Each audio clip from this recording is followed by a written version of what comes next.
Hello friends, welcome back to ഗയാമി ലഷ് time. നമ്മൾ ഇന്ന് തിരുമല കോവിൽ എന്നറിയപ്പെടുന്ന കൊച്ചു പളനിയിലേക്കുള്ള യാത്രയിലാണ് കേട്ടോ. നമ്മളിന്ന് പത്തനാപുരം, അലിമുക്ക്, ചെമ്പനരുവി, അച്ഛൻ കോവിൽ വഴിയാണ് തിരുമല കോവിലേക്ക് പോകുന്നത്. അല്ലാതെ നമുക്ക് പത്തനാപുരം തെന്മല റൂട്ടിൽ കൂടെയും നമുക്ക് തിരുമല കോവിലേക്ക് പോകാം. ആ ഒരു റൂട്ടാണ് നല്ലത്. പക്ഷെ നമ്മൾ അച്ഛൻ കോവിൽ ശ്രീ ധർമ്മശാസ്ത്ര ക്ഷേത്രത്തിലും കൂടെ ഒന്ന് പോകുന്നുണ്ട് കേട്ടോ. അപ്പോൾ അതുകൊണ്ടാണ് നമ്മൾ ഈ ഒരു റോഡ് തിരഞ്ഞെടുത്തത്. പക്ഷേ ഈ റോഡ് അത്ര നല്ല റോഡല്ല കേട്ടോ, മോശം റോഡാണ്. അലിമുക്ക് വഴി നമ്മൾ ചെമ്പനരുവിയിലേക്കാണ് തിരിയുന്നത്. ഫോറസ്റ്റാണ് കേട്ടോ. അതുകൊണ്ട് തന്നെ നമുക്ക് ചെറിയ ജീവികളെയൊക്കെ കാണാമെന്ന് പ്രതീക്ഷിച്ചു. പക്ഷെ റോഡ് അത്ര കൊള്ളില്ല. കാട്ടിക്കൂടെയുള്ള ഒരു യാത്ര നല്ല രസകരമായിരിക്കും എന്ന് വിചാരിച്ചു. പിന്നെ മാത്രമല്ല, അച്ചൻകോവിലുള്ള ശ്രീ ധർമ്മശാസ്ത്ര ക്ഷേത്രത്തിൽ പോകണമെന്ന് കുറേ നാളായിട്ട് വിചാരിക്കുന്നു. അപ്പോൾ അവിടെയും കൂടെ ഒന്ന് പോകാമെന്ന് വിചാരിച്ചു. അപ്പോൾ നമ്മളിവിടെ ചെന്ന് തുടങ്ങുമ്പോഴേ കേരള വനം വകുപ്പ് അറിയിപ്പൊക്കെ കൊടുത്തിട്ടുണ്ട്. കാര്യം പുറത്തോട്ടൊന്നും ഇറങ്ങാൻ പാടില്ല. ഈ ഫോറസ്റ്റ് തുടങ്ങിക്കഴിഞ്ഞാൽ നമ്മൾ ഇടയ്ക്കൊന്നും, നമ്മളുടെ ഒരു പ്രധാന പ്രശ്നമാണല്ലോ ഈ ചെറിയ അരുവികളും ഒക്കെ കാണുമ്പോൾ അവിടെ പാർക്ക് ചെയ്യാന്നുള്ളത്. ഇപ്പോൾ ഇവിടെ നിന്ന് 25 കിലോമീറ്റർ ഉണ്ട് അച്ചൻകോവിലിന്. അപ്പോൾ അങ്ങനെയുള്ള ഇടയ്ക്ക് എങ്ങും ഇറങ്ങാൻ പാടില്ല. അത് പ്രത്യേകം എല്ലായിടത്തും വെച്ചിട്ടുണ്ട്. കാര്യം ആനയുടെ വഴിത്താരയൊക്കെ ഉണ്ട് കേട്ടോ. ആനയും കടുവയും പുലിയും ഒക്കെ ഉള്ളൊരു കാടാണ്. പക്ഷെ പകൽ സമയത്ത് ഒന്നിനെയും അങ്ങനെ കുഴപ്പമില്ലെന്ന് തോന്നുന്നു. അപ്പം നമ്മളിവിടെ ഒരു ചെറിയ ചായക്കട ഉണ്ട് കേട്ടോ. ഇനി അങ്ങോട്ട് കാടുണ്ടോ? കാടാണോ?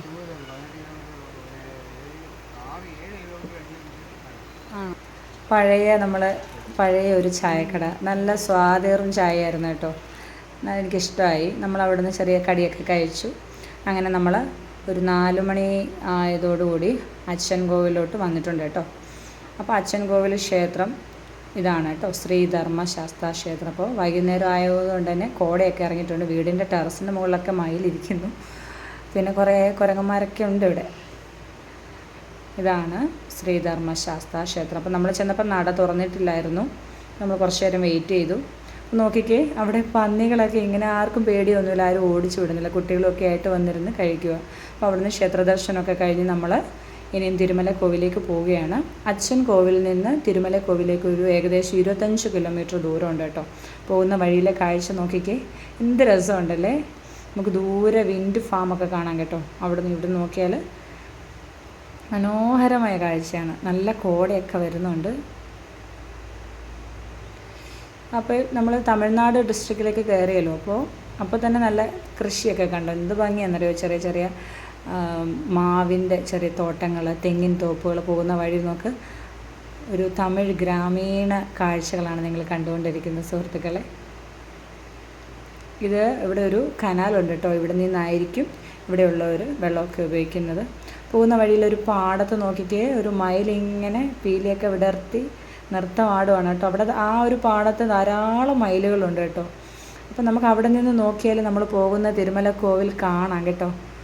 അടിപൊളിയാണ്, പറഞ്ഞറിയിക്കാൻ വയ്യ. നിങ്ങൾക്ക് എത്രത്തോളം അത് ഫീൽ ചെയ്യുന്നുണ്ടെന്ന് മനസ്സിലാവുന്നില്ല. പക്ഷെ നല്ല കാഴ്ചയാണ് കേട്ടോ. താഴെ നമ്മൾ ഏറ്റവും താഴെയാണ്, അടിവാരത്തിലാണ്.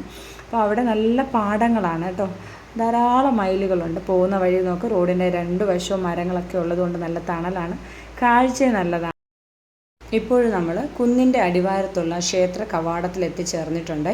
ഏകദേശം 400 അടി ഉയരമുള്ള ക്ഷേത്രം സ്ഥിതി ചെയ്യുന്ന കുന്നിന് മുകളിൽ എത്തുവാൻ ഏതാണ്ട് 625 പടവുകൾ നമുക്ക് കടക്കണം.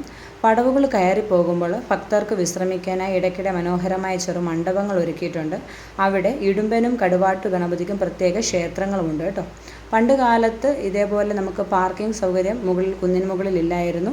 അന്ന് പടവുകൾ മാത്രമായിരുന്നു ഏക ആശ്രയം. എന്നാൽ ഇപ്പോൾ ഇരുചക്ര വാഹനങ്ങൾക്ക് ഒന്നിന് 20 രൂപയും കാറിന് 50 രൂപയുമാണ്. അപ്പോൾ നമ്മളിവിടെ പ്രവേശന ഫീസ് കൊടുത്ത് മുകളിൽ വരെ നമുക്ക് പോകാനുള്ള ടിക്കറ്റ് എടുത്തിട്ടുണ്ട്.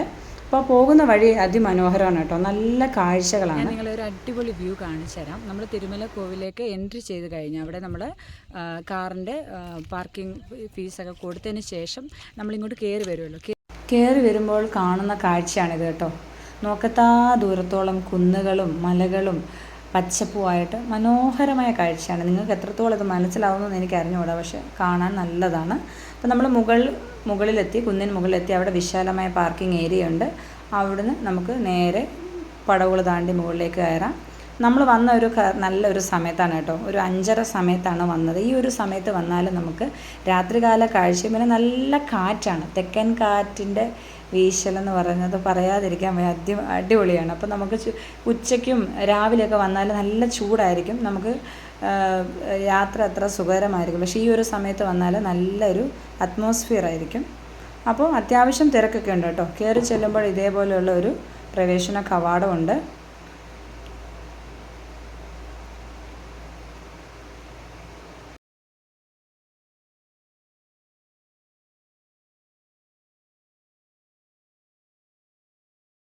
കയറി ചെല്ലുമ്പോഴേ നമുക്ക് അവിടെ ഒരു ടീ സ്റ്റാളാണ് കേട്ടോ. പിന്നെ കുട്ടികൾക്കുള്ള കളിപ്പാട്ടങ്ങളൊക്കെ നമുക്ക് അവിടെ നിന്ന് വാങ്ങിക്കാൻ കിട്ടും. പിന്നെ ഒരു വലിയൊരു ആൽമരമുണ്ട്. ആൽമരം ഇങ്ങനെ എപ്പോഴും ഇങ്ങനെ കാറ്റത്ത് ഇങ്ങനെ ആടി ഉലഞ്ഞുകൊണ്ടിരിക്കുകയാണ്. നല്ല കാറ്റാണ് ഈ സമയത്ത്.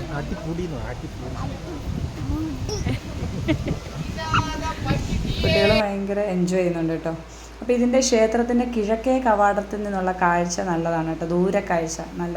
ഈ ഒരു സന്ധ്യസമയത്ത് വന്നു കഴിഞ്ഞാൽ നമ്മൾ പഴനി മലയിലൊക്കെ പോയി കാണുന്ന അതേപോലെയുള്ള ഒരു കാഴ്ചകളാണ് കേട്ടോ. അങ്ങേ മലമുകളിൽ നിന്നുള്ള കാഴ്ചകൾ, താഴത്തെ അടിവാരത്തെ കാഴ്ചകളൊക്കെ കാണാൻ നല്ല ലൈറ്റും ഒക്കെ ആയിട്ട് നല്ല രസമാണ്. ഇതാണ് ക്ഷേത്രത്തിലേക്ക് നമ്മൾ കടന്നു വരുമ്പോൾ ആദ്യം നമ്മളെ സ്വീകരിക്കുന്ന ആൽമരമാണ് കേട്ടോ, ആടി ഉലഞ്ഞ് നിൽക്കുകയാണ്. അപ്പോൾ നമ്മൾ ശ്രീകോവിലിനടുത്തേക്ക് പോവുകയാണ്. ഈ ഒരു സീനൊക്കെ നിങ്ങൾക്ക് ഓർമ്മയുണ്ടോ? പുഷ്പ എന്ന് പറയുന്ന സിനിമയിലെ ഈ ഒരു സീനൊക്കെ, ഈ ഒരു ഭാഗത്തുള്ള സീനൊക്കെ ഉണ്ട്. രശ്മിക മന്ദാനിയും അല്ലു അർജുനുമായിട്ടൊക്കെയുള്ള സീൻ ധാരാളം ഉണ്ട് ഇവിടെ. ഈ ഒരു ക്ഷേത്രത്തിലാണ് പുഷ്പ എന്ന് പറയുന്ന സിനിമ കൂടുതലും ചിത്രീകരിച്ചിരിക്കുന്നത്. ആദ്യത്തെ ഭാഗത്തൊക്കെ ഈ ഒരു ക്ഷേത്രത്തിലാണ് ചിത്രീകരിച്ചിരിക്കുന്നത്. അപ്പോൾ സന്ധ്യസമയം ആയതുകൊണ്ട് തന്നെ അത്യാവശ്യം നല്ല തിരക്കുണ്ട് കേട്ടോ. അകത്തോട്ട് നമുക്ക് ക്യാമറയൊന്നും പ്രവേശിപ്പിക്കുകയില്ല. അതുകൊണ്ട് നമുക്ക് പുറമേ ഈ ശ്രീകോവിലിന് മുന്നിൽ ഇവിടെ വരെയുള്ള കാഴ്ചകളെ കാണിക്കാൻ സാധിക്കും. നമ്മൾ ക്യാമറ ഫോണൊക്കെ ഉണ്ടെങ്കിൽ അതെല്ലാം അവർ വാങ്ങിച്ചു വയ്ക്കും. അതുപോലെ ലുങ്കി, കൈലി അതുപോലത്തെയുള്ള ലെഗിങ്സ് ഒന്നും ഇട്ടുകൊണ്ട് ഇവിടെ കയറാൻ പാടില്ല. അതും അവിടെ ബോർഡൊക്കെ വെച്ചിട്ടുണ്ട്. ഈ ഒരു വഴി കൂടാണ് നമ്മൾ നടന്നു വരികയാണെങ്കിൽ കയറി വരുന്നത് കേട്ടോ. അപ്പോൾ നോക്കിക്കേ, ഇവിടുത്തെ ഈ പ്രവേശന കവാടം ഒരു നല്ല ഭംഗിയുണ്ട് കേട്ടോ. ധാരാളം കൊത്തുപണികളൊക്കെ ഉണ്ട്. ക്ഷേത്രത്തിന് 2 ചുറ്റുമതിലുകളും 2 പ്രവേശന കവാടങ്ങളുമാണ് ഉള്ളത് കേട്ടോ. കിഴക്കോട്ട് ദർശനമായിട്ടാണ് ശ്രീകോവിൽ. ക്ഷേത്രത്തിന് മുന്നിൽ മുഖമണ്ഡപവും മഹാമണ്ഡപവും ഉണ്ട്. ഇവിടുത്തെ പ്രധാന ഉത്സവങ്ങളെന്ന് പറഞ്ഞാൽ ജനുവരി ഫെബ്രുവരി മാസത്തിൽ തൈപ്പൂയ മഹോത്സവം ഉണ്ട് കേട്ടോ. ആ ഒരു സമയത്ത് 10 ദിവസം നീണ്ടു നിൽക്കുന്ന വളരെ കെങ്കേമമായിട്ട് നടത്തുന്ന ഒന്നാണ്. അന്ന് 9-ാം ദിവസം തേരോട്ടമൊക്കെ ഉണ്ട്. പിന്നെ മെയ് ജൂൺ മാസങ്ങളിൽ വൈകാസി വിശാഖം, ഒക്ടോബർ നവംബർ മാസങ്ങളിൽ സ്കന്ദഷഷ്ടി, നവംബർ ഡിസംബർ മാസങ്ങളിൽ കാർത്തിക പ്ലോട്ട് ഉത്സവം ഒക്കെ നടത്തുന്നുണ്ട്. പിന്നെ മുരുകന് പ്രധാനപ്പെട്ട ദിവസങ്ങളാണ് കാർത്തികയും വിശാഖവും. അന്ന് ധാരാളം ഭക്തജന തിരക്കുണ്ടായിരിക്കും കേട്ടോ. ഇതാണ് 2ാമത്തെ ഒരു മണ്ഡപം. അപ്പം നമ്മളൊരു നാട്ടുകാരനെ പരിചയപ്പെട്ടു കേട്ടോ, പന്തളത്തുള്ള ഒരു ചേട്ടനെ കണ്ടു. അപ്പോൾ നമ്മൾ തിരികെ ക്ഷേത്ര ദർശനമൊക്കെ കഴിഞ്ഞ് വന്നു. അപ്പോൾ ഇവിടുത്തെ ഒരു പ്രധാന ഇത് കരിപ്പെട്ടി ലഡു അല്ലേ? ഇത് സാധാ ലഡു മതി. പിന്നെ ഇത് കൊടുക്കുക. ഇതെങ്ങനെ? 10 രൂപ 20 രൂപ. ഒന്ന് ടെസ്റ്റ് ചെയ്യാമെന്ന് വിചാരിച്ചു. സാധാ ലഡുവും കരിപ്പെട്ടി ലഡുവും നമ്മൾ വാങ്ങിച്ചിട്ടുണ്ട് കേട്ടോ. പക്ഷേ കരിപ്പെട്ടി ലഡു എനിക്ക് ഭയങ്കര ഇഷ്ടമായി. നല്ലൊരു പ്രത്യേക ടേസ്റ്റ്, നമ്മൾ കഴിച്ചിട്ടില്ലാത്തതുകൊണ്ട് തന്നെ നമുക്ക് ഇഷ്ടപ്പെടും. പിന്നെ അവിടെ പപ്പടം എന്ന് പറഞ്ഞിട്ടൊരിത് കിട്ടും. ഇത് പാൽ പേട. പിന്നെ ഇവിടുത്തെ പഞ്ചാമൃതം നമ്മുടെ പഴനിമലയിലെ പഞ്ചാമൃതം അല്ല, അതുമായിട്ട് ഇച്ചിരി വ്യത്യാസമുണ്ട്. പിന്നെ പാൽപ്പേട കിട്ടും, അതും നല്ലതാണ്. പിന്നെ പപ്പടം എന്ന് പറഞ്ഞിട്ടൊരു സ്നാക്ക് ഉണ്ട് കേട്ടോ, അതും നല്ലതാണ്. നമ്മുടെ സാധാ പപ്പടം അല്ല, പക്ഷെ നല്ല ടേസ്റ്റ്.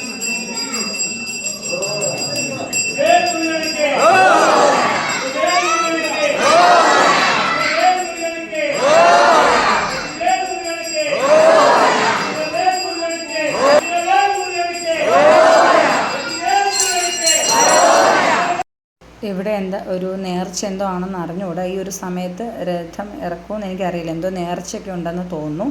അപ്പോൾ തങ്കരഥം ഇറക്കിയിട്ടാണ്, നമുക്ക് ആ ഒരു നിമിഷം കിട്ടിയിട്ടുണ്ട് കേട്ടോ. നല്ല രസമുണ്ട്. ആ തങ്കരഥം കാണാൻ തന്നെ നല്ല തിളങ്ങുകയാണ് കേട്ടോ, തങ്കത്തിന് തിളങ്ങുകയാണ്. അപ്പോൾ ആ ഒരു സമയത്ത് നമ്മളിവിടെ ഉണ്ടായത് കാര്യം, ഈ ഒരു രാത്രി കാലങ്ങളിൽ വന്നാൽ ഇങ്ങനെ കുറേ ഗുണങ്ങളുണ്ട് കേട്ടോ. അപ്പോൾ നല്ലൊരു കാഴ്ചയായിരുന്നു. അത് ഈ ക്ഷേത്രത്തിന് ചുറ്റും പ്രദക്ഷിണം വയ്ക്കാൻ വേണ്ടിയിട്ട് പോവുകയാണ് കേട്ടോ.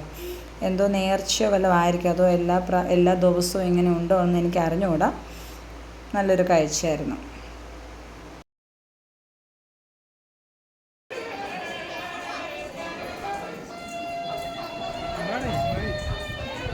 പഴയ തമിഴ് ഗാനങ്ങളൊക്കെ ഇട്ടേക്കാണ് കേട്ടോ. പഴയ തമിഴ് സിനിമയുടെയൊക്കെ ഒരു നല്ല രസമുണ്ടായിരുന്നു. നമ്മളിവിടെ എല്ലാം തൊഴുത് കഴിഞ്ഞതിന് ശേഷം തിരിച്ചു വരുമ്പോൾ മക്കൾക്ക് ബജ്ജി വേണമെന്നൊക്കെ പറഞ്ഞു. പക്ഷേ സാധാരണ എനിക്ക് തമിഴ്നാട്ടിൽ പോയി അവിടുത്തെ ചായ ഒന്നും അത് ഇഷ്ടമല്ല. പക്ഷെ ഇവിടുത്തെ നല്ല ചായ ആയിരുന്നു കേട്ടോ. ചെറിയ ഗ്ലാസ്സാണെന്നേ ഉള്ളൂ, നല്ല ചായയും നല്ല എന്താണ് ബജ്ജിയൊക്കെ ആയിരുന്നു കേട്ടോ.